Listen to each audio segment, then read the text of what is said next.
کامیاب لوگ اپنے ہونٹوں پر دو چیزیں رکھتے ہیں: خاموشی اور مسکراہٹ۔ خاموشی مسائل سے دور رہنے کے لیے اور مسکراہٹ مسائل کے حل کے لیے۔ جب انسان خود سے مخاطب ہونے لگتا ہے تو وہ دوسروں سے خاموشی اختیار کر لیتا ہے۔ کسی کو اتنا مجبور کبھی نہ کرو کہ وہ اپنی خاموشی توڑ کر لفظوں سے آپ کی دھچیاں اڑا دے۔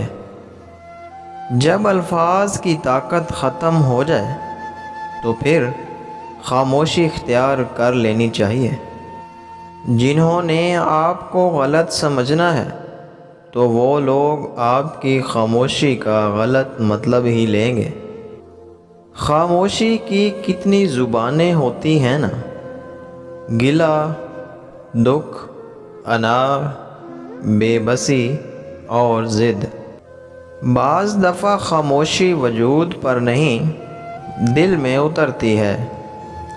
پھر اس سے زیادہ مکمل، خوبصورت اور بامعنی گفتگو کوئی اور چیز نہیں کر سکتی۔ خاموش رہنے کے فوائد: خاموشی آپ کو اپنے مقصد پر توجہ کا مرکز بنتی ہے۔ خاموشی آپ کو ایک کامیاب انسان بننے میں آپ کو مدد دیتی ہے۔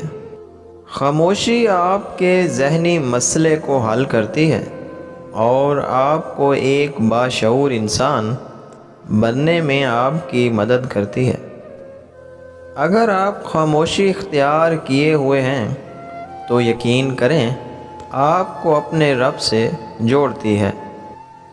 اگر آپ زیادہ بولتے ہیں تو بولنے کا حق آپ سے چھینا جا سکتا ہے، مگر خاموش رہنے کا نہیں۔